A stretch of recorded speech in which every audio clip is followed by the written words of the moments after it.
Thank you for coming to tonight's meeting. Tonight's meeting is on an incredibly serious topic on stopping the exploitation of care workers from abroad in this country. We know, so I'll introduce myself first. My name's Alison Treacher. I'm a founding member of Care and Support Workers Organise. I was a care worker for 15 years and a shop steward as well. I'm also a member of the End Our Social Care Disgrace campaign, which is a campaign which is campaigning for a well-funded, publicly delivered services with well-paid staff and co-produced with alongside disabled people, their carers, and our local communities too. So thanks everyone for coming to this meeting. It's really with heavy heart that we had to let you know that before we move on to the main focus of the meeting, that one of our close comrades, Sandra Daniels, has passed away. Sandra was the chair of Reclaim Social Care, but also an absolute stalwart of the disabled people's movement, and she was an ally to care workers. She worked closely with CASWO and this campaign, and so we thought it was really important to recognise her contribution before we start the meeting, and we know that there'll be lots of other meetings coming up to recognise Sandra's brilliance. But thank you all for coming to this meeting. We have a really great platform of care workers, of activists, of trade unionists and researchers. We have, and I think we'll go straight away to our first speaker, which is Josie Tothill. Josie is a member of Care and Support Workers. Thank you very much for that contribution. Can I remind comrades once more to keep yourselves on mute unless speaking. Thank you, Rona. So over to you, Josie, from Care and Support Workers Organise. Hi there, thank you, Ali. My name's Josie from Care and Support Workers Organise. I am a former care worker and I'm an artist working in building radical spaces of mutual care, and I have the honour of doing this as part of the Community Wellbeing Collective in Wester Hales. Sorry, I see your hand again, Rona. Is it the audio? The audio is really bad.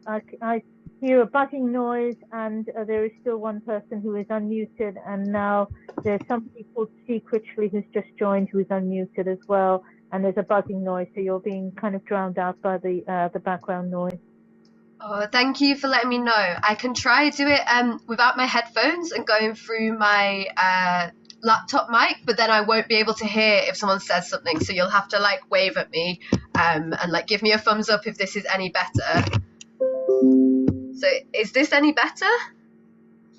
This is better. Okay, that's great, but I can't hear you, so if you need to interrupt me, you have to do like this. Okay, cool.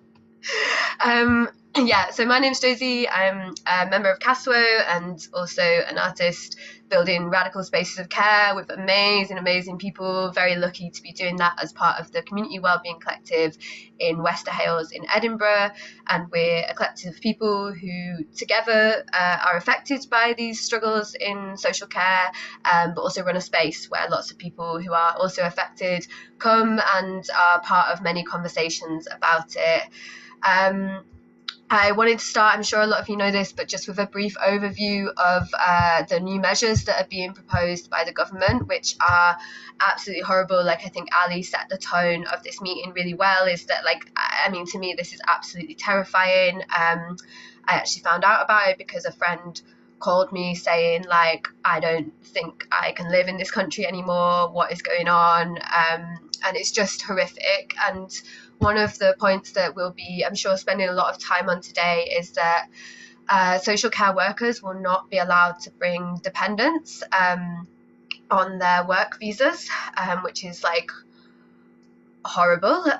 It's completely callous. It's against human rights, I would say, and other measures such as like the minimum salary to be sponsored as a skilled work visa will rise to an absolutely wild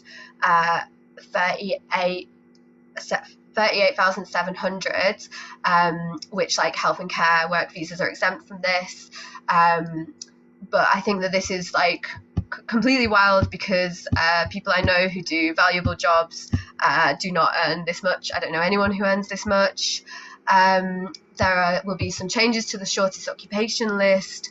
There will be the minimum income to sponsor someone again will go up to that same threshold, and there'll be a review of graduate visas, which puts a lot of people in precarity, and I'm sure has many consequences to come for people who are hoping to come and study in the UK. What they are proposing reduces freedom and does nothing to address care inequalities globally, which are caused by British colonialism. As a former care worker with colleagues from all over the world, living and working in the UK, I welcome the contribution of migrant workers and advocate for good working and living conditions for care workers globally. I would also emphasise the importance for care workers to be able to offer their valuable labour in the countries where it's needed and where they want to make a home. There is a drain on care work in many countries globally, and we believe it's important to protect migrants' rights whilst working on a global scale to level these imbalances that are caused by British colonialism. As it stands today, though, migrants are offering their valuable labour in the UK, and a lot of people will travel first to establish a life and make a home. This care workers specifically, as well as many other workers who we also stand in solidarity for, will travel first to establish a life and make a home for their kids to join them in. The care workers I know who do this experience a horrible time as they have to wait and wait for their family's visa, missing them for months. And the moments when their kids can finally come, the relief and celebration is so beautiful, and it's been such an honour to like meet people's kids for the first time, and like it's just such an incredible moment of like reuniting a family. And the government wants to deny people this moment forever, and make that horrible period of waiting what people have to endure forever. And so like while this is a new law, it's also routinely already been happening, and we can already see and understand the horrors of this and what more might be to come. The Observer newspaper has examined 10 cases and been alerted to 140 more, which I'm sure there's many more, like even people maybe have stories in this room, where migrant women, all single mothers, have had visas for children denied, and this is all just within the past 18 months. Kids as young as 2 are being told that there is no good reason to grant them a visa and reunite them with their mother when they can stay living in these temporary care arrangements. So just like, can you imagine this? So this is someone who has like put their child into like temporary care with say a grandparent, another family member, even paid nannies, and while they set up a life to bring their child over, and then they're told, no, your child can stay with that grandparent who's maybe ill themselves, can't do those caring responsibilities. To me, it's like wholly unimaginable. In this story that I was reading on The Observer, it said that one NHS worker whose daughters 4 and 13 were refused a visa said, "It's heartbreaking. How can I sleep at night?" She said, "I'm the mother of these children and I have always looked after them, something which the Home Office is doubting because this child's dad is still in her life and therefore looking after her." And there are other cases that cite sporadic and occasional contact from a father as a reason why he can look after them, which I don't know if anyone knows any sporadic and occasional fathers, but that doesn't mean that they can look after 2 children, and that those children should really be with their primary caregiver. And this woman who works in the NHS is saying, "How can I sleep at night?" And we just have to really remember, what is she doing when she is awake? She's providing NHS care in the UK. These tragedies of Home Office racism, neglect and mishandling of cases are becoming law if we don't stop them. For the care workers who do come, they will be forced into traumatic family separation. And I'm sure that there are more people who will choose not to come because of this, which is very, very dangerous for the UK. Nearly 10% of roles in adult social care were vacant in 2023. Does introducing introducing inhumane measures which will reduce the number of people working in care will not do anything to help the UK as a society. As care workers struggle to survive on poverty wages and live in modern-day slavery, with the charity Unseen highlighting that 1 in 5 calls they receive from potential modern slavery victims are from people working in the care sector. So as this is happening, people in the UK are dying from lack of care, and the care system is becoming only more oppressive, ineffective and dangerous. The government does nothing but perpetrate hate in measures that attack care workers and our friends in care-adjacent sectors and beyond. The crisis in social care needs imagination and solutions, of which this government has provided none. So we have to ask ourselves, why are the government doing this? Is it just because they're racist? I would say they absolutely are racist, but more than that, they're attempting to incite racist hate in the people, dividing us, so we will not recognise our struggles as the same and stand united against them, the government, who are to blame for this crisis in social care and crisis of the absolute smashing of everything that was a welfare state, and the reason why people who are born here and people who come here face these struggles that we should be facing together. Especially as it is most likely election year, that's why they are doing this. These policies are very real, very dangerous, and that will affect people's lives, but it's also a sinister bid for our votes. By raising the thresholds, they're saying that love is only for the rich, that only people who earn over 38k are valuable. And as I said before, I'm sorry, but all the valuable jobs that people I know do don't pay anywhere near that. They're telling marginalised people that they have to pay even more for the NHS. Yeah, I don't think I mentioned the increase in the surcharge in the NHS, which is absolutely wild. How on earth will we ever allowing anyone to pay for the NHS at all? That should be terrifying to us, and we should be up in arms about this. They're saying that care workers don't deserve to care for their own families and that little children don't deserve to be with their mothers. We should be outraged and take this as an assault on all people, all of us. So how do we fight it? This is a question I want to ask everyone in this room, and I think we'll speak about tonight, because honestly I'm at a loss as these systems get more and more ingrained. The Labour Party has been vaguely critical of some of the practicalities of these plans, but not the principles. And as far as I know, they've not made any commitment to reverse the policy. I'd say what opposition? Opposition who? It's absolutely outrageous. I finally left the Labour Party last year. I'd kept my membership so that I could vote in any internal elections that might contribute to furthering our movement. But after watching their response to what is happening in Palestine, I left, as I cannot put my name or money to a party that supports a genocide. I know this is not the topic of this meeting, but I feel the roots of these struggles are connected. And for each, I see the systems that support what they do are built on racism that we must resist. However we feel about the Labour Party, they will likely win the next election. While I don't believe in the democracy of a general election, my Unite branch secretary, shout out to Des, helps me understand it as a tool for change, as it's the moment when parties are most likely to be porous to the will of the people because they need our votes. We should make it very clear to the Labour Party, the people will not stand for your pandering to the right wing. We will resist racism, and we will not vote for you unless you make your policy to repeal these laws.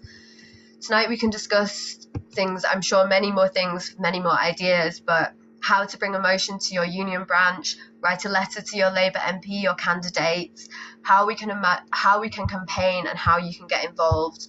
Ultimately, we need a complete overhaul of the racist government and Home Office system, and workers, including migrant workers, should be leading the organisation of labour, including care globally.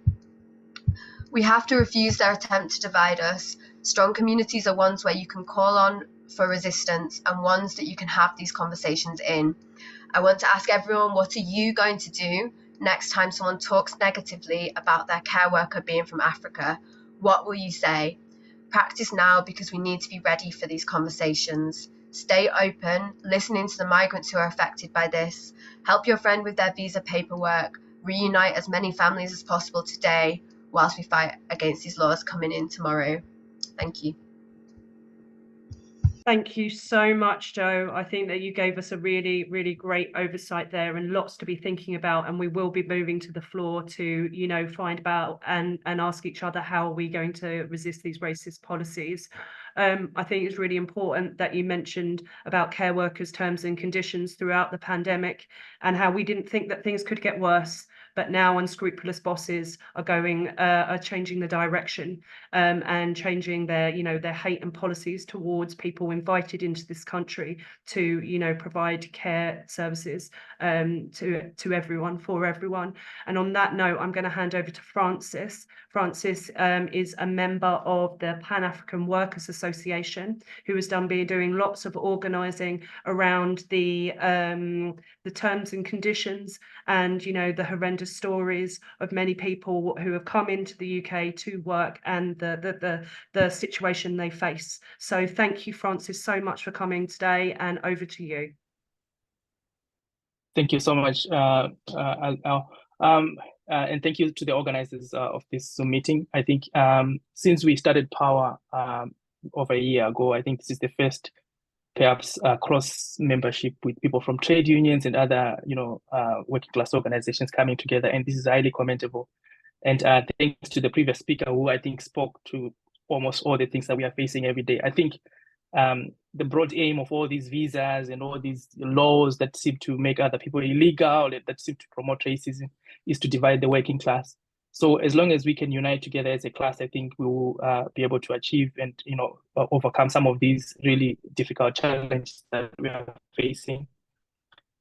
Today, my comrade, like a lady, was the one who was supposed to speak today, but unfortunately she couldn't get time off work. She's a domiciliary care worker. So she's asked me to actually read her speech on her behalf. So I'm going just to try and find it and read it for everyone, because I think it's an important speech, and I think what she tried to highlight was very important. I couldn't add more to that. So just give me one moment to find it.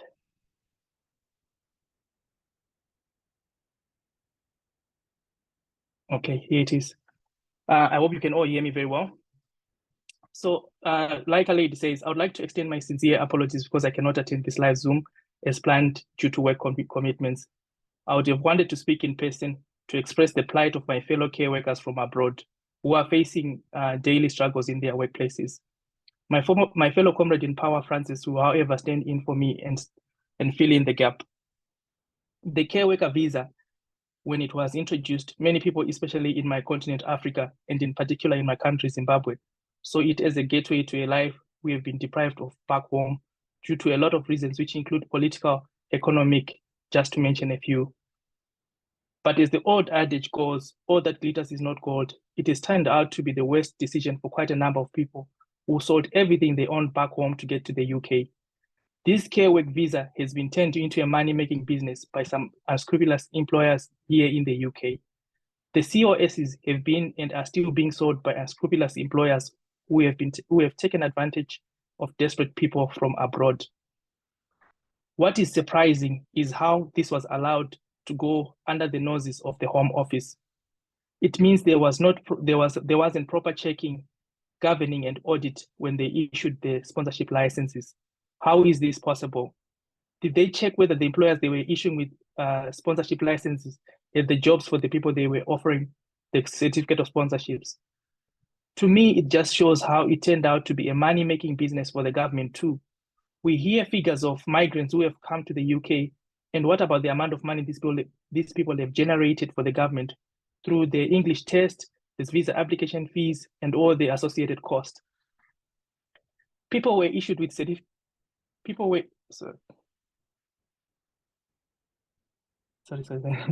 issued certificate of sponsorships and came to the UK only to find out that the companies that sponsored them do not have jobs to offer, meaning they didn't have the clients. The journey to Europe for many was a breakthrough, and many people sacrificed everything they had to make it to the land of milk and honey, which has turned out to be a land of modern day slavery. Why do I call it that? People are literally being subjected to the worst treatments in their workplaces, working 4 hours a day, which account to way less than the contracted hours a week, and yet be expected to pay rentals and survive on such a meager income. because they are not being paid the contracted hours. Another modern day slavery situation is when employers are having financial control over their employees, for example, withholding wages, large deductions from salaries, and ridiculous penalties for breaking contracts, just to mention a few. Employers are instilling fear in their employees financially, exploiting them, threatening to revoke their sponsorship and get them deported if they don't pay the money they will be demanding. Abuse has been another key factor contributing to this problem, be it emotional, financial, or racial. Carers have fallen victims of abuse in their line of work. As if it was not enough, recently UK government announced that overseas carers will no longer be allowed to bring their dependents to the UK with effective from the 11th of March this year. This means overseas care workers will no longer have the right to family life. It's being taken away. Employers are not paying carers their driving time. Carers commence work at 7 a.m. and finish at 10 p.m. and most of them are paid for 7 hours. They are not putting into consideration the time of driving from one client to another. Yet the UK law states that you should be paid for this. You work for 15 hours, but only get paid for 6 hours. As you arrive from Africa, your employer would have promised you heaven on earth. For example, there'll be an agreement in place that you'll be accompanied by the company free of charge for a certain period of time. But the moment you land here, you'll be put into a shared accommodation, sharing a bedroom with a complete stranger, and month end, you'll be asked to pay a certain fee towards your rental. Sponsor licenses are being revoked left, right, and center every day, leaving our dear brothers and sisters without jobs and fearing deportation. The time given by the Home Office to look for another job is not good enough or is not sufficient. Hence, most of the affected carers are now becoming illegal immigrants. Conclusion: overseas care workers are being exploited simply because they don't understand their rights in the UK. We need to create platforms that educate overseas recruits about their rights as foreign workers in the UK and equip them with the necessary knowledge they need to know so as to curb exploitation. The health and care visa has opened a new avenue for exploitation and modern day slavery. The government needs to sit down and revise the immigration law. Thank you very much. Yeah, I hope I've done justice to your speech, but this is what Laika has asked me to read to the meeting. Thank you so much, Francis, for that contribution. I think that you covered so much and really, hit home the precarity of the situation for many workers. And, absolutely, I agree around we need more platforms for letting people know their rights and stopping exploitation. I think that we do, before taking questions from the floor, comrades, we have 2 more speakers. We were supposed to have Fatu from the Greater Manchester Immigration Unit. However, I haven't heard from her, so we're going to go straight over to Fran Kelly. Fran Kelly is a member of Patients Not Passports and going to be picking up on the work and campaigning work that they're doing at Patients Not Passports. Over to you, Fran. Thanks very much, and thanks for the invite to talk tonight. We've been hearing about people who've been covered under the visa system, and they are working in this country and paying for the NHS through their taxes, and they are all paying twice because they are also paying under the IHS. What I'm going to talk about next or here is the situation of other people who are not covered by the IHS provisions but who have come to this country and are not covered by the protection of being a recognised asylum seeker. I'll give you a very brief overview of the situation, which is extremely complicated, so bear with me. If they need healthcare, those not covered by the NHS can get GP services and primary care free at the point of use if they know it. The big problem comes if they need, or you need, hospital care. Then in general, the government has decreed that you are charged up to 150% of the cost of treatment. Note the parallel with those on IHS who pay twice for their NHS services. Some services are free, for instance, emergency treatment in A&E, but if you're then admitted from A&E, you're charged. TB and COVID treatment is free, but if you think you have them, but it turns out to be something else, then you're charged. So what happens? People don't go to hospital, making this a public health nightmare, and it is truly a moronic policy as well as a murderous one.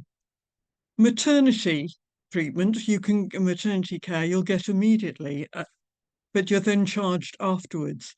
You're also charged after treatment for any condition that a doctor signs off as urgent and immediately necessary. But that situation isn't always obvious. You'd think everyone in the Home Office knows that cancer care should be regarded as urgent and immediately necessary.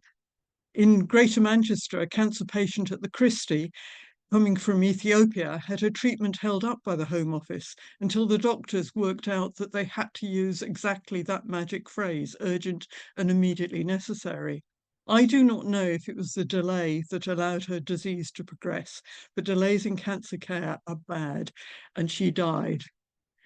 For other treatments, you charged up front. The deterrent effect on people who have migrated to this country is huge. Word has got around that the NHS will charge you, so people don't even go to GPs. People needing hospital treatment don't go to hospital. Some have died. In the case of Simba, a lad in Sheffield receiving treatment for a blood disease, he got a huge bill. He couldn't pay, so he stopped going. He stopped receiving the treatment. He then had a massive stroke.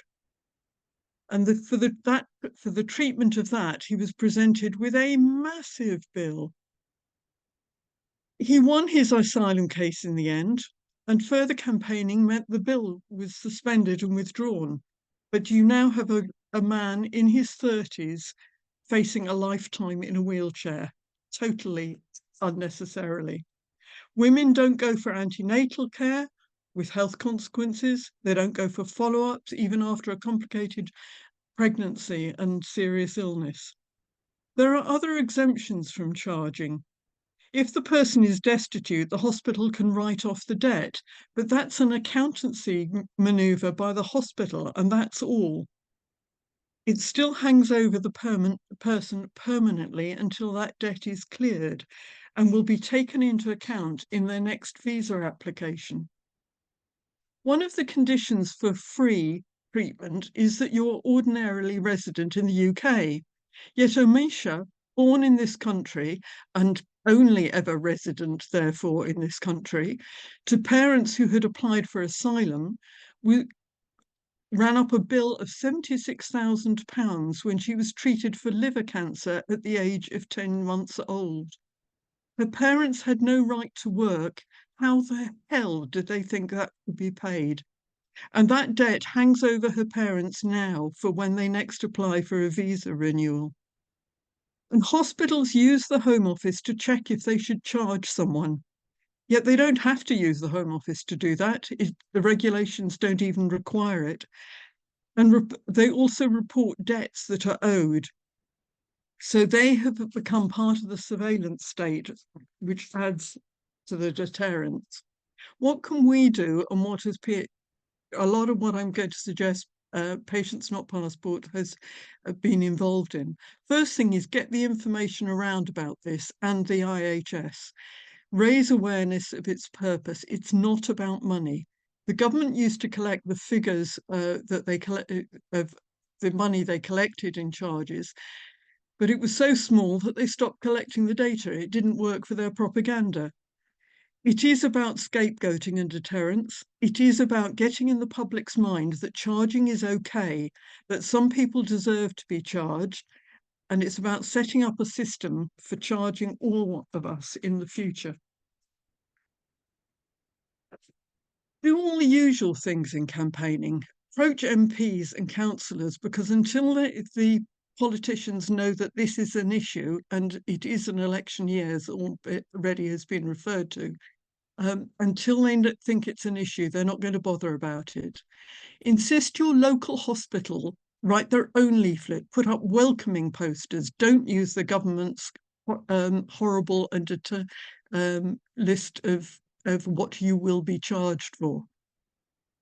make sure the hospitals offer trained advocates through PALs if people need help. And write to the governors of the hospitals and tell them to speak out. We don't think of hospitals as a democratic system, and boy, they aren't. But some of the governors are publicly elected and they are meant to be the voice of the public and raise public concerns. And that's down to us. Support individual campaigns. Amisha's petition can be reached via the website of Migrants Organise. Unions representing health workers, hi Andrea, can do more. First thing is they can educate their members. A lot of health workers don't know much about this, as the system is run through a small group of admin staff, wrongly called overseas visitors managers. Tell your members the real purpose and effect. Midwives at one local training centre in Greater Manchester had absorbed the government's arguments and saw nothing wrong with charging.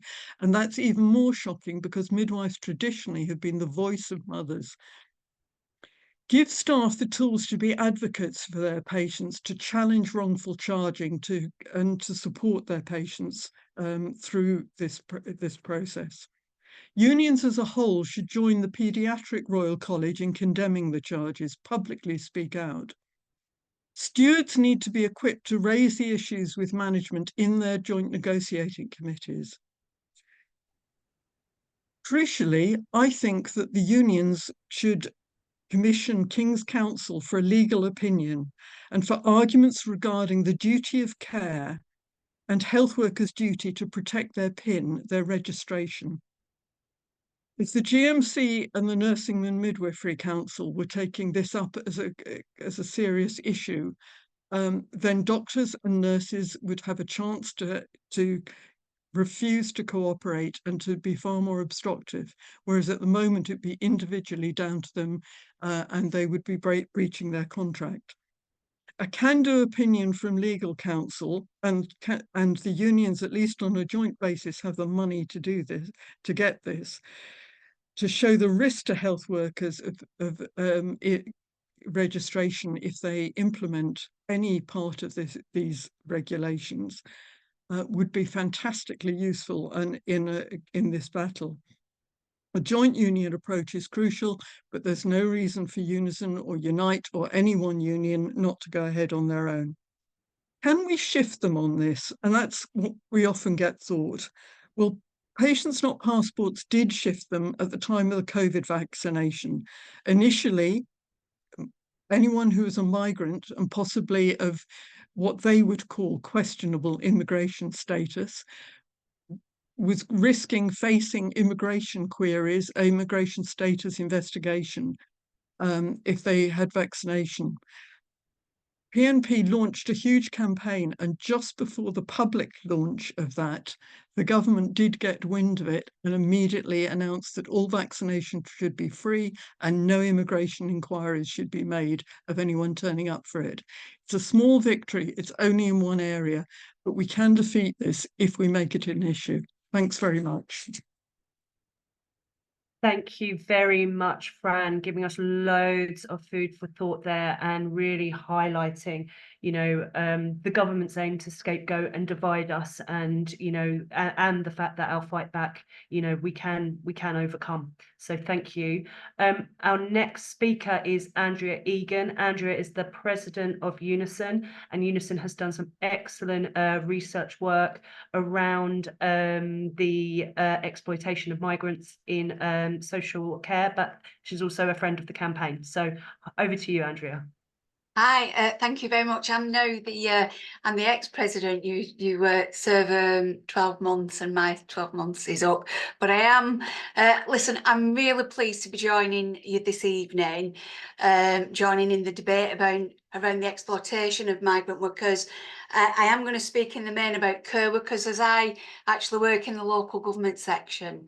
I am a branch secretary in a Unison local government branch in the Northwest, and I do still currently serve on the NEC in a local government seat.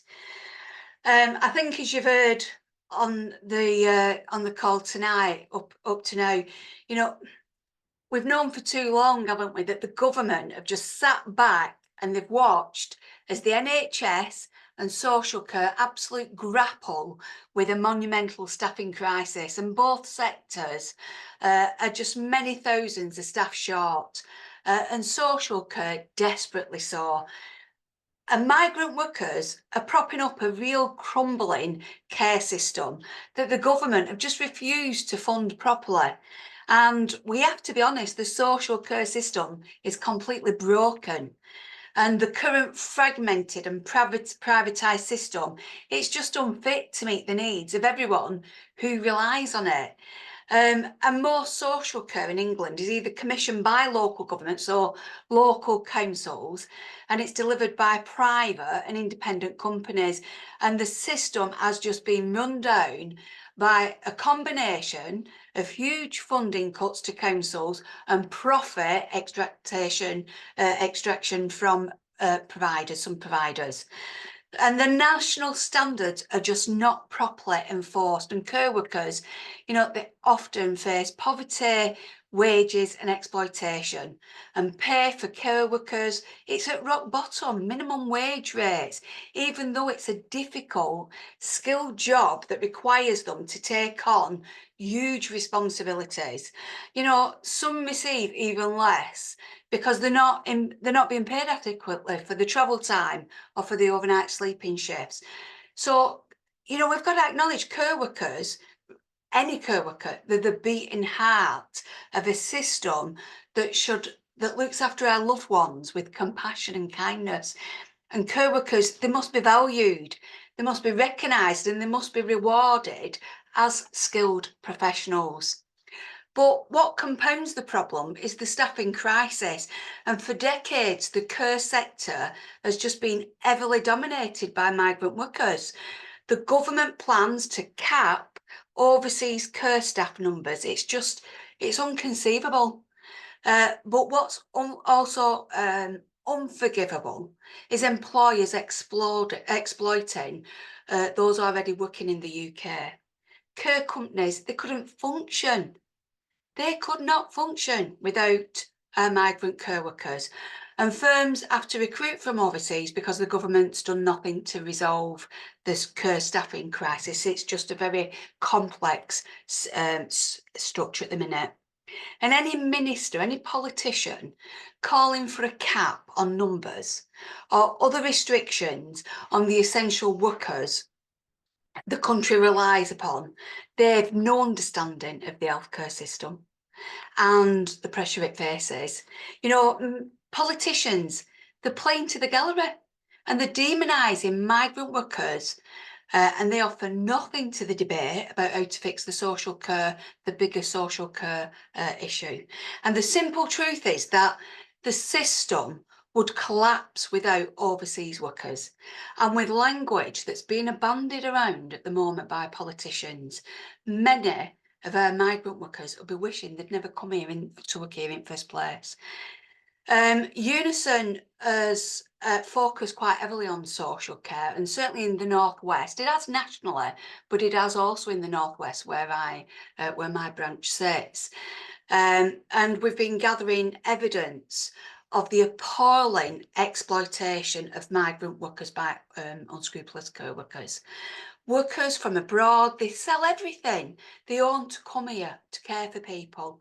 And instead of receiving decent paying conditions, being treated themselves with dignity and respect, the UK government is letting employers get away with horrendous practices that should be consigned to history.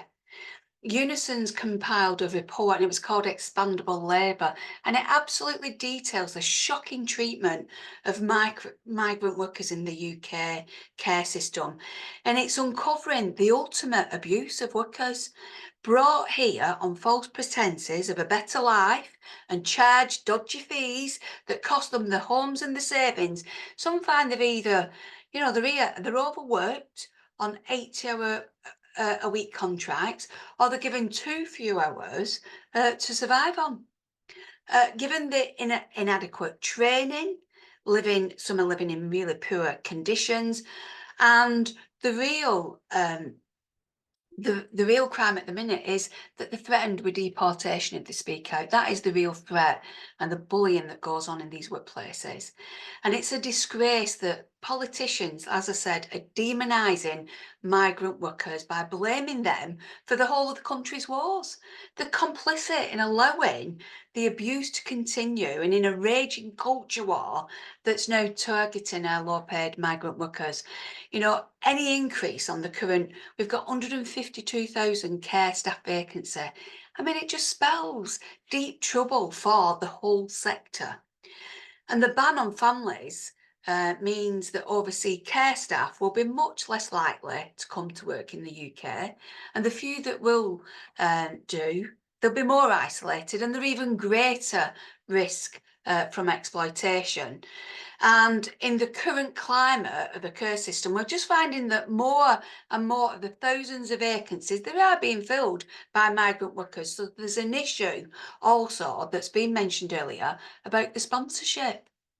You know, that is really placing workers, making them vulnerable and placing them to be exploited by their bosses.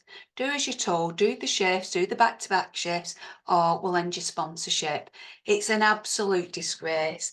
You know, as I said, so the system's creaking and isn't fit for purpose. It's being absolutely propped up by the migrant workers who, and the care service is exploited anyway, but migrant workers face that absolute extra layer of exploitation.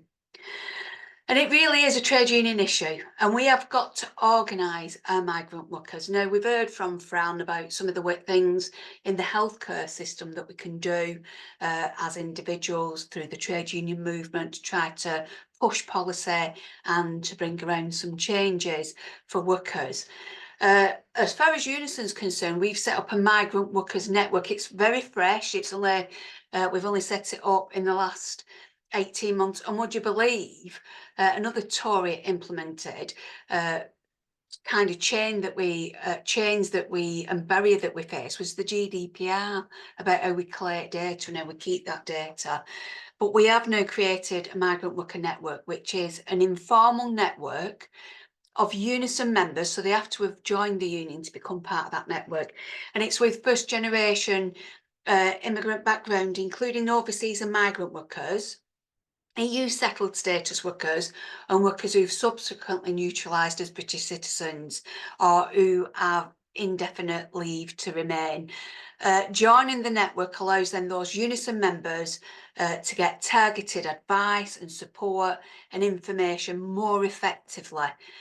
And we've also developed a new migrant worker network advice helpline for Unison members.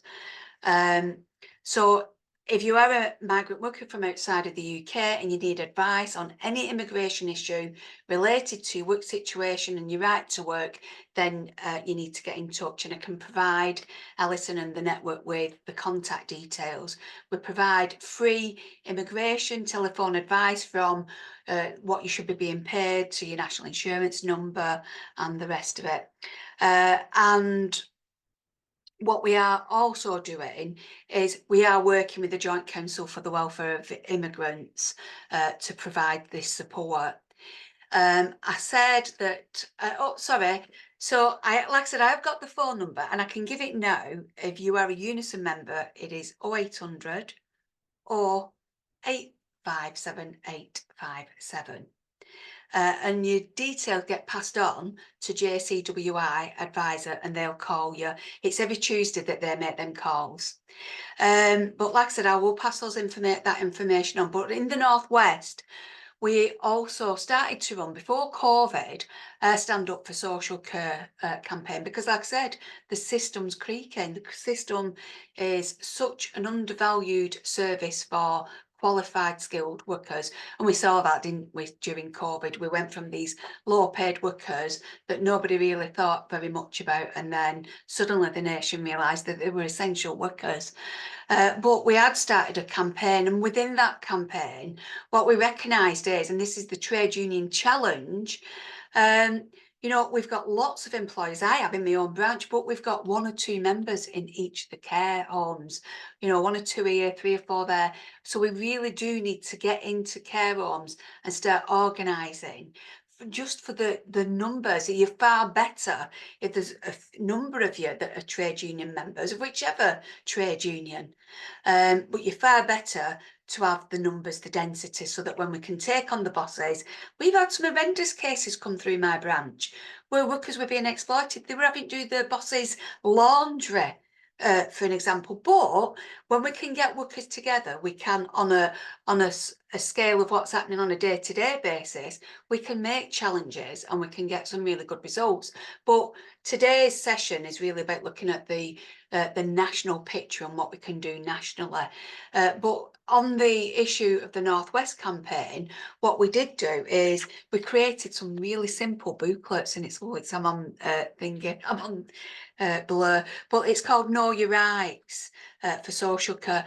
And even though it's a booklet that just spells out about what kind of length of shifts you should be entitled to have with a break in between and your maternity rights, etc., they're still really valuable, because we've got to understand and acknowledge that members are being exploited. But if you're an immigrant worker, you've probably networks around you are less likely to give you that opportunity to get that support. So they've been really valuable. And, you know, we did some work, because care is really low paid, and we did some work in Greater Manchester with the Association of Greater Manchester Authorities. The 10 authorities came forward and agreed to pay the foundation living wage. And we thought, as a trade union movement, that's great. We've won a great, big, massive, you know, that's part of the solution, isn't it? Raising workers out of poverty. And then we've had a massive battle on our hands trying to get the employers. They've had the money and they're not implementing the pay rises. So you kind of get over one hurdle and then you're into another. But we're determined and we're still on that, and it shouldn't deter anybody else, wherever you are in the country, to challenge politicians to make sure councils that they're paying on the foundation living wage to the companies that they're procuring the care services from. And I'm going to end it on this, because it's about like kind of what's next. I think the trade union movement has to look at definitely about immigration reform and the creation of the National Care Service. We've talked about visas. I mean, if we had a visa extension scheme, it'd at least allow care workers more time to seek employment with a new sponsor if something goes wrong with the current sponsor. It stops the bullying, the exploitation. And a national care service would ensure at least decent pay, terms and conditions to prevent what is happening at the minute. It's just criminal what's happening. And fixing social care ultimately means guaranteeing support for those who need it, but it'd also help to grow our economy. And what better way to do it than through a national care service that everybody could be proud of. Thank you very much for your time. Thank you, Andrea. Thank you so much. Really comprehensive look at both the national situation, but also what trade unionists need to be doing in their local areas to make those networks, to increase density and support all workers. Okay, so thank you to all our speakers. What we'll do is hand over to the floor now, and we welcome contributions. If we can ask comrades to leave contributions to up to about 3 minutes, and then we can get lots of contributions and then go back to our speakers for comment. So I have Mackenzie and then Rona. Is that okay? So over to you, Mackenzie, if you don't mind unmuting. Thank you very much. First of all, I want to thank the organizers for this brilliant meeting. I represent a community interest company here in Leeds, West Yorkshire. We have got a significant Zimbabwean population. I recently joined the PAWA forum, where I've been listening to the conversations that are taking place amongst mostly Zimbabwean care workers. The statements which were made by Francis on behalf of one of the care workers resonates a lot with me, as I know a lot of community members who are facing these challenges. But what I've learned from the conversation I heard from the different speakers is that most of the people here, being unions and obviously activists, recognize that there is serious exploitation of these migrant care workers. What I found myself is that some of these people, because of cultural and ethnic issues, might not feel comfortable coming forward and maybe joining up, for instance, a union or seeking legal counsel. So you might find that there's people who don't have the networks that can support them. So my organization is obviously looking at bridging that gap, and we're obviously working with whichever organizations are there. And from what I've learned, there's a lot of organizations which are trying to advocate, for people who are being exploited. So my view is that there is need for community organizations, especially who are related to migrants, who might understand their cultural background, to then bridge the gap with, say, with unions and other activists to probably get the right support for them. There's some points which I took down. I'll just go through them quickly. Signposting, which I heard Unison saying, is that, for instance, you can be signposted to JCWI, with people experiencing immigration issues. There's a lot of talk about people, about companies which have brought people in. You find that, unfortunately, some of these companies are actually being run by Zimbabweans who have got status in this country, who are running companies here and are in turn exploiting their own fellow men. But then you find that it becomes very difficult for people to then approach a third-party organization to come in and stand in for them. So these are some of the challenges people are facing. At the moment, you've got people who've got companies that have been closed down because of these malpractices, and they've got 60 days to find another employer.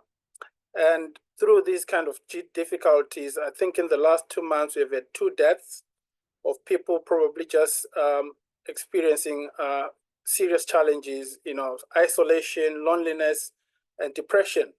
So these are the kind of things people are experiencing. And I just feel that, community organizations or community leaders need to be engaged or linked with the unions and other activists to sort of help these people, because the situation, like explaining, is really quite dire, and people are suffering.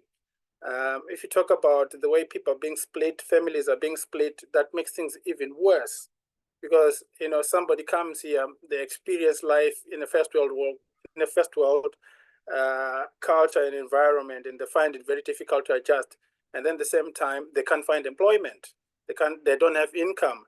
And like somebody says, people are living with strangers. They're being forced to live with strangers. So those are the challenges which I think there need to be some kind of coordination between community groups and unions to help out. I think that's all I've got to say on the point, and proposing, solutions. And thank you for your time.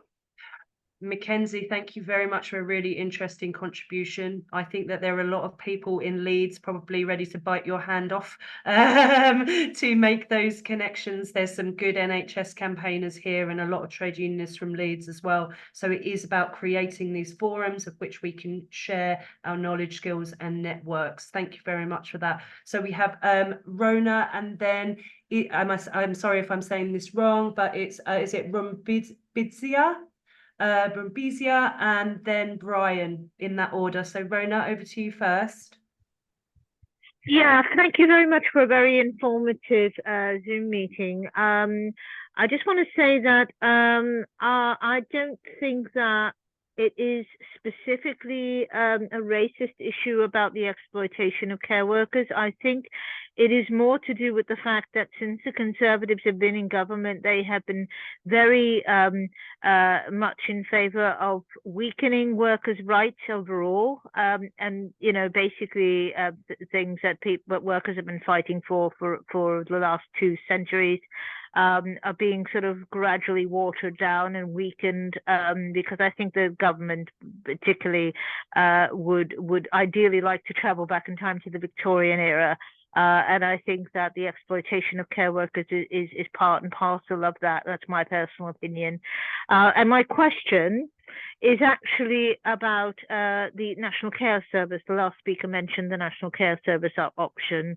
And I just want to know whether or not the Labour Party are still supporting the idea of a National Care Service, because I've heard John McDonnell, who is still a Labour MP, I've heard him mention a National Care Service on several occasions, and I'm just wondering whether Labour as a party has sort of committed to a National Care Service, or is it still something that certain MPs are pushing for, but Labour hasn't adopted yet? Thank you very much. I'm sure that there's comrades in this room who'll be able to answer that, but over to you, Rumbidia. Rumbidai, thank you so much. And thank you very much to the organizers of this great Zoom. I'm really happy to be here. I'm from a small community interest company called Tothill, which is based in Coventry. And we are seeing the same issues that have been mentioned throughout today. We provide specialist immigration advice and pastoral support for care workers. We also provide specialist compliance assistance to employers who are recruiting care workers. And what we're seeing is, in addition to the exploitation of the care workers, we're seeing the Home Office having a knee-jerk reaction to their mistake in terms of not actually thinking through this scheme. So they're coming down really hard on good employers, small employers, as well as the rogue ones, but they're being indiscriminate in what they're doing. And one of the things today, I just had a sponsor whose license was revoked. And I'm going to read just a sentence from that letter. It says that upon investigation of your company's website, we found that it contained heavy use of stock imagery, and also there's grammatical errors. You've written with many years being '(S), experience in health and social care. So this grammatical error highlights a lack of professionalism, and it leads to question the legitimacy of your business. And that is one of the reasons they gave to revoke the license, in addition to 2 other frivolous reasons. And that's now 20 care workers who've been working for this company who are out of employment, and they've been working well. So the clamp down on companies is catching up with good employers who are employing people, as well, of course, weeding out the rogue ones who are taking advantage of vulnerable migrants. But the whole sector, it's a mess. It's an absolute catastrophe waiting to happen. And we are a grassroots organization. I'm a Zimbabwean, and I agree with what Mackenzie said, that many of the care workers will not trust mainstream organizations. They're afraid of deportation. They're afraid of speaking to people that they don't perhaps trust. So we get to deal with a lot of the grassroots issues. But of course, in this sector, there's a lot of funding at the top with the organizations who are bigger. And so I'm calling for collaboration between organizations and more conversation so that we can all try and work together to solve this problem. One of the things that we've started doing is having a free drop-in advice on a Thursday, so that people who've been given the 60-day letters, they can come in, we can try and help them to apply for switches, but also give legal advice. So we are Tothill and we're based in Coventry. Thank you. Thank you so much for that amazing contribution. And both yourself and Mackenzie both reaching out saying, well, actually, we need to do things a different way. And normally that means we can't wait for the powers that be to do it for us. It means we need to do it for ourselves. So thank you for those contributions. I'd just like to highlight in the chat, we have someone from Right to Remain who has put the link to their toolkit for asylum issues. It's really, really useful. Please do check that out and share that information. Brian, over to you. Thank you, comrade, for waiting. Well, thanks to all the contributions. It doesn't sound to me like it's a catastrophe in waiting. It is a catastrophe. It does sound absolutely horrific. These stories are even worse than I had thought.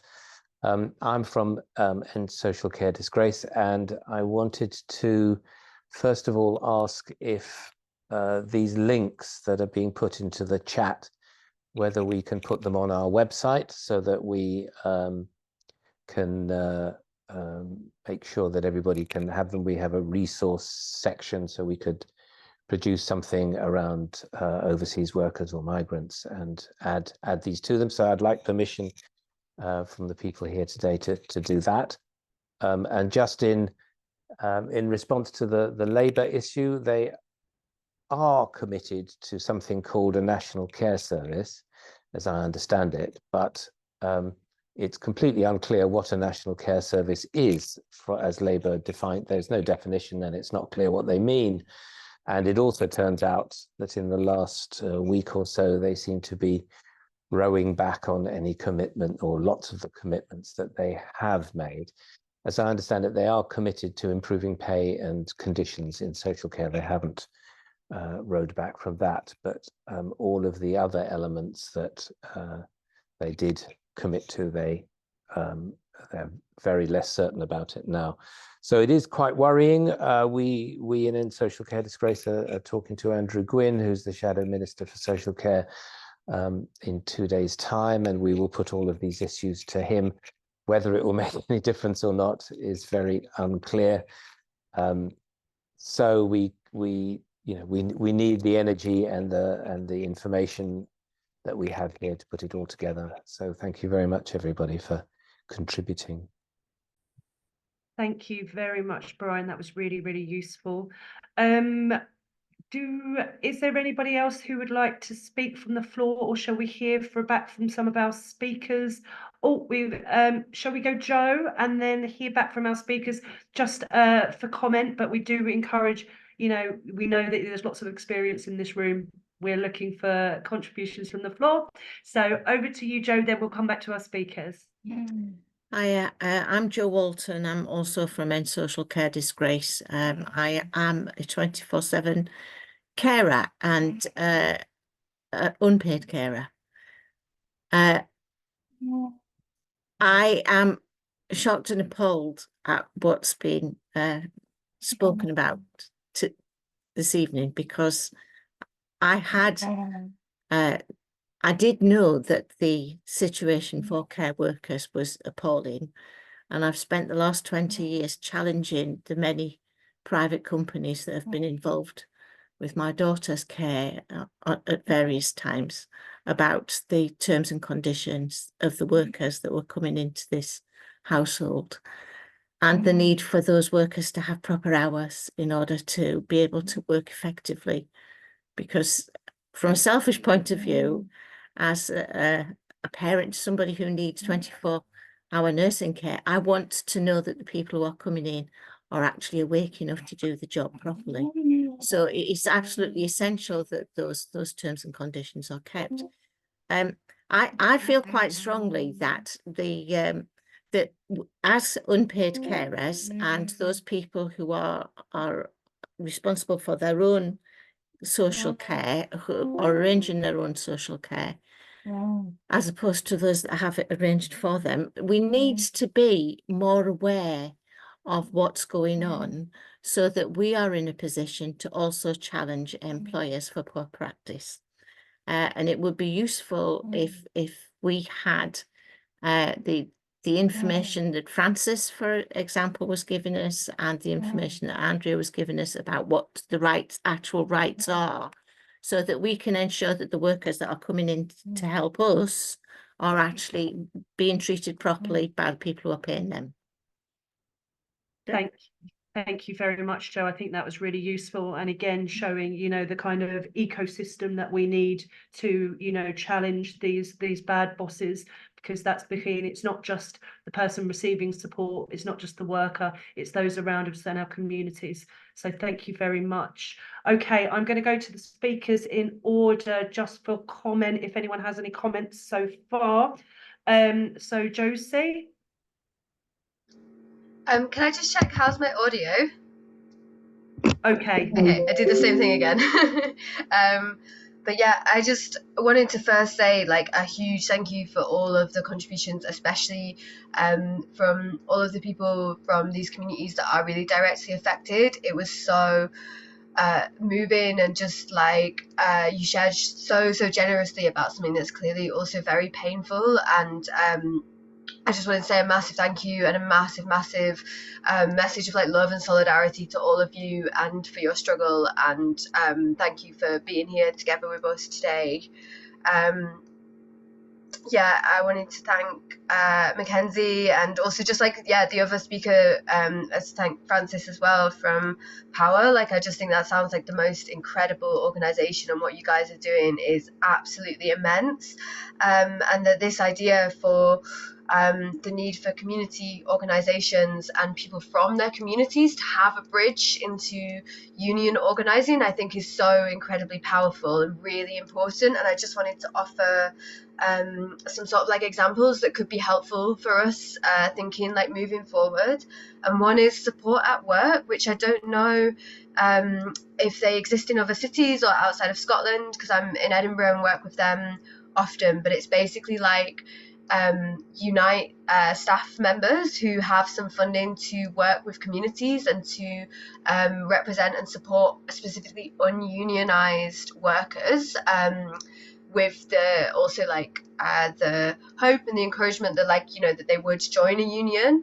But they've just been absolutely amazing with like so many people that like we kind of are in touch with through the Community Wellbeing Collective and the Community Wellbeing Space, for people who are like completely like, yeah, like might not know their rights, completely new to organising, and we put them in touch with support at work, and it's honestly like the most powerful thing. So I don't know if people from unions have ability and can move in a way to like set up something similar of this connection, but also like, yeah, I wonder what like actual like deep connected work can you do with a community, and who from those communities can actually fill those roles as well.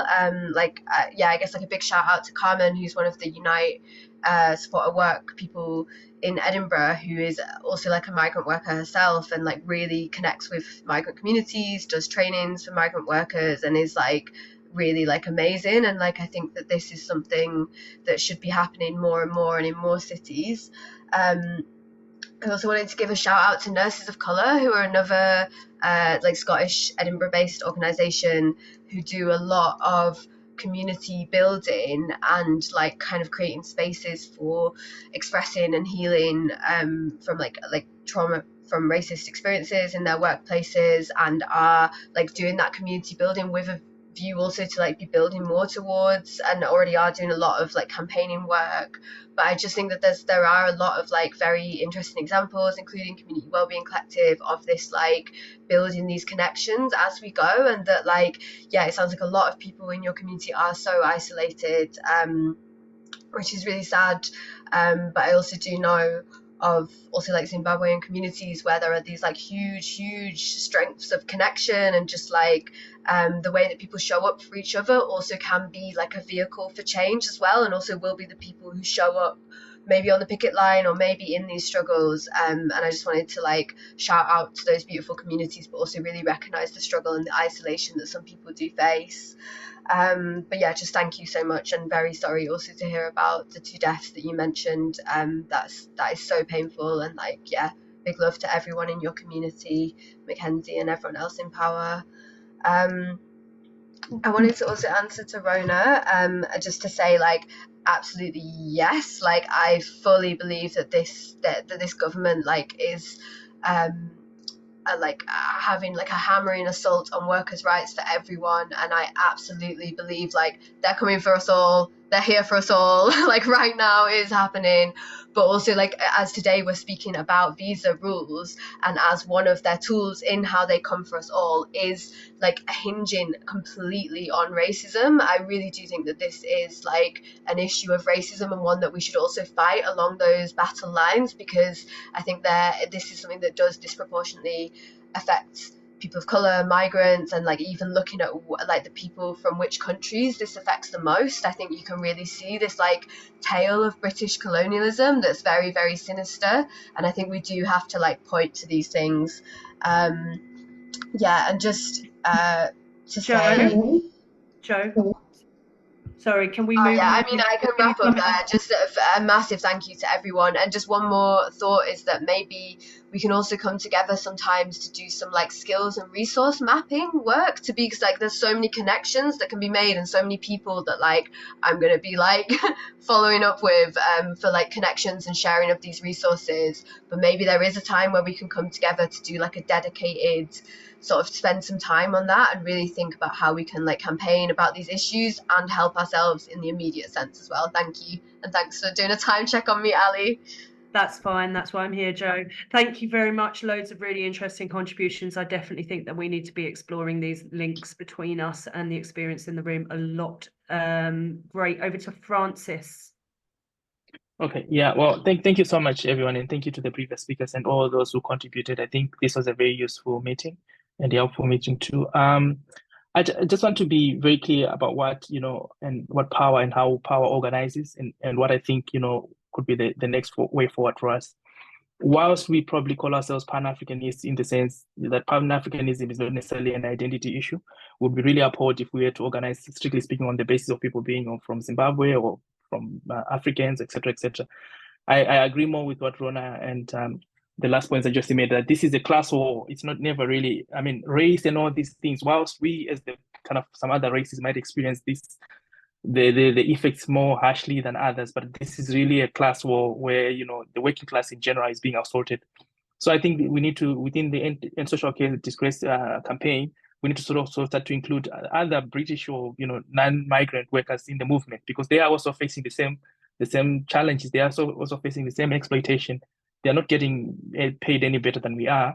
We might have an extra layer, obviously, with the visa situation. So I think we really need to emphasize organizing across class lines as opposed to really specifically looking at individual communities and looking at ourselves as simply as Zimbabweans or whatever. Well, yes, of course, there will be, and try to push back against all those things that are supposed to be telling us, you have a different culture, therefore you can never really understand how trade unions work, or you have a different language, so you couldn't understand how trade unions... I can't understand what you're saying. Could you please say what you're saying much more slowly, because I really can't understand the word. I'm so sorry to interrupt. Yeah, sorry, Francis, could just slow it down a little bit. You've got a lot to say, comrade. Take your time.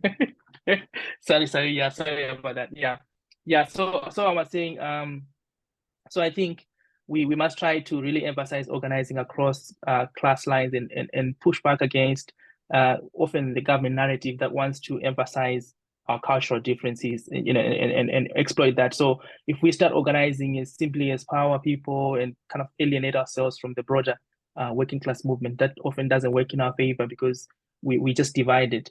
And firmly and clearly understanding that these visas and all these schemes, what is the purpose? The purpose is really to just make sure that the working class is always divided and at the same time. So we are looking at each other, all migrants, or this one is white, this one is black, and all those sorts of things that we are taught day in, day out. So I think as PAWA, really, we believe that our organizing must be across class lines. I've been doing casework myself, and honestly speaking, the companies that have been, the private companies, because this social care is privatized, what they have been doing to our members is really appalling. And they've been taking advantage, especially these companies that are owned by those people we have now naturalized. They are now naturalized, maybe they came to this country 10, 20 years ago.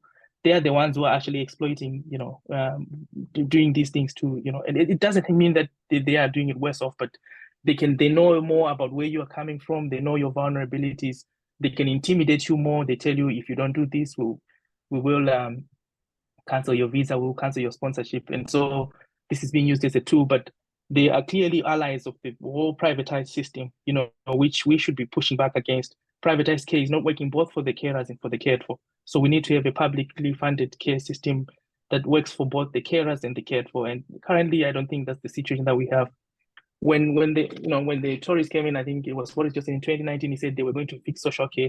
Their fix has been really to just bring in migrants to plug in the gaps and who are underpaid. And there never really was anything that was done to sort of look at the situation comprehensively and try to fix the problem. So yeah, I think it's good. This is a brilliant platform, and I encourage the organizers that we must continue and try to organize across class lines as much as we can. we need to also have, carers from other backgrounds who might not necessarily be migrants, and then start to thinking about our colleagues in work so that we look out for each other. Thank you very much, and sorry for speaking so quickly. No, you were brilliant. Thank you, Francis. I can see applauses all around. We must look up together, undivided, and there is a lot in the chat to replicate that. Thank you. Fran from Patients Not Passports.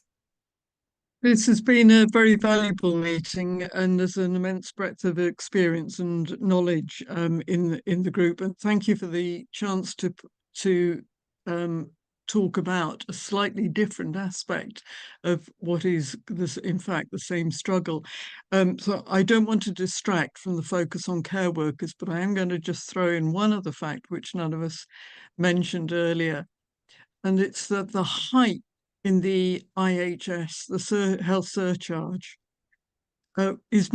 was cited by our insulting Prime Minister as being there to pay for what was an appallingly low, insulting offer for public sector workers. And it's just to add injury to insult or insult to injury, I don't know which. But I hope this networking and connections between the various aspects of the campaigns can continue. Thanks. Thanks, Fran. And finally, Andrea. Thanks very much. I've loved this meeting. I'm a trade union activist. I'm not a paid official. I'm an elected lay member. I've been around for 35 years in the movement. And, you know, I've always been proud of being a working class woman. I actually started my working life in a care home for older people. It used to be, I think they were just called old people's homes. That were it, you know, back in the day. But you know, and we've always had a struggle, and that's part of the discussion and the theme that's been discussed tonight about the struggle and the divide, and that's what's happening at the moment. I mean, the whole system's ready for collapsing, not just social care, the health service, the education. And I think for those of us that have been around for a long time in the trade union movement, you know, we really have faced some real damage over these last 13 years. And so just what I want to say is to the, I think it was Rona who asked about Labour and what about a social care service. You know, anybody that knows me knows that I was a big activist in the Labour Party movement, and I was expelled 18 months ago, even though I was active. But what I would say to people is, who knows what the Labour Party are going to do? But what I do know is I don't want another term of those Tories. That's all I can say. We couldn't suffer another term of the Tories, because we are already, as working people, working class, are already on our knees. And I encompass everybody on this call. But I'm going to end it with this, because I know we're due to finish. You know, I think these meetings are always so very powerful, because what they do is they pull us all together from different, you know, not necessarily trade union movements. We need all of us together with, whether it's a voluntary organisation or a trade union movement. We need to be all pulling together, sharing resources, sharing ideas, and that's what makes these meetings powerful. And us as rank and file activists being here, sharing that experience. And I like you know, so I've seen it over the years, the demonisation of even just of public sector workers. But let's be really clear that when you're black or when you're an immigrant, that discrimination, that extra layer placed on you is much deeper than me as a working class woman. You know, you and that's what we've got to recognise. That's part of the meeting tonight, about recognising we're all struggling under this government, but some are struggling more, and we can still reach out and support each other and put resources in place. So I think one size doesn't fit all, but tonight's been a fantastic meeting, some really good contributions, and thank you to the organisers for getting it sorted. Thank you very much. Thank you very much, Andrea. And just like looking around the people who turned up to this meeting, we have health campaigners, we have researchers. I see United Voices of the World in the room. There's people from Unite, Unison. You know, I wouldn't underestimate what power we can have when we actually, you know, work together. Now it is 10 minutes to, so I just have an announcement about that we are, as Social Care Disgrace, we actually have a meeting where we were going to follow up on some of the actions raised from this meeting on the 12th, Monday the 12th. Is it 8 p.m? Sorry, Gilda. It's 5 till 6 o'clock. 5 till 6 o'clock. Sorry, thank you, Gilda. 5 till 6 o'clock. And so there will be notice of that meeting going to everyone who registered. So I would encourage you to come and share your contributions and to meet up with others from that meeting. And especially if you have some impacts or ideas for the trade union movement, because all of us as trade unionists have to keep our ears very much open, and we need to be more adaptive than ever, because the government are coming, and as we've heard, with the absolute disgrace of, you know, the precarity of many of the migrant care workers, we've got to do better and quickly. I see that Cecile has her hand up, and we do have 8 minutes. So Cecile is in Care and Support Workers Organise. Sorry, I do abuse my levels of chair. Would you like to say something, Cecile? Yeah, very briefly, because I have met with someone from Flex, Focus on Labor Exploitation, which is an organization that campaigns at a higher level, at government level, to kind of raise awareness and try to change policy and try to change the law around labor exploitation. And so I'll put that in the chat.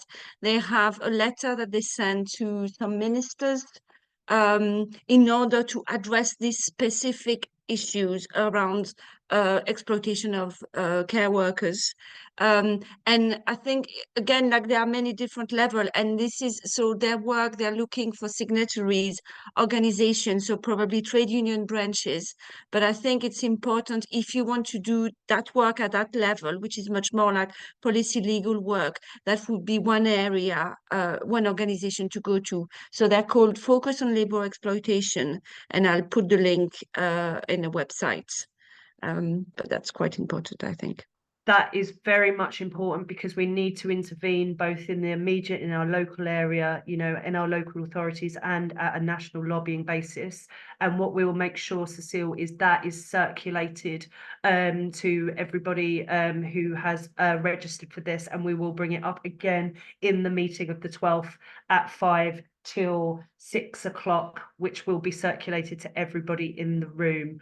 I hope that clarified things. Is there anybody else for final contributions? Oh, Mackenzie, and then I think we'll close the meeting. Mackenzie? Thank you. I've just thought of something which I think Francis raised, is the issue of the IHS. I know that during the COVID period, all care workers who had paid for the IHS, they had it refunded. Is that something that is being campaigned upon for the migrant workers who are coming in recently, who are being discharged the IHS?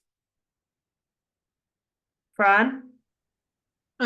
Health workers can get it waived, but that's not as simple as it sounds. Care workers can't. And we wouldn't want to campaign for care workers to be exempt from it. We'd want to campaign for all migrant workers to not have to pay it. It's a double charge on all. And I'm sure, yeah, you agree with that. Thank you for that clarification. And that's what's just another example of how much experience and knowledge that there is in the room. There's lots of contributions in the chat. I think there was a really interesting point raised by somebody who used individual budgets. How can we look out for this? You know, when people aren't in kind of organised workplaces. I think that's really interesting. So what we will do, it is time to close the meeting now, but we will try and sum up those points. But the last time, if you are available on the 12th, Monday the 12th at 5 till 6, we'd very much like to see you there and see how we can keep in contact. End Social Disgrace campaign is an ongoing campaign. We're not going anywhere. We will continue to raise the issues of not only care workers, but also carers and disabled people in their struggle, and work together to try and forge a better system for all of us. So thank you very much for everyone for their contribution. Thank you for the speakers for speaking with such knowledge. And I think we're going to close the meeting now. So thank you very much for taking the time out, and we look forward to seeing you all again. Thank you, comrades. And thank you, Thank you. Alison, for chairing. Thank you. Thank you. Thanks, Alison. Oh, nice to see you. Take care. Everyone. See you, everyone. Thank you. Bye. Bye, everyone. Bye-bye. Bye. Bye. You're welcome.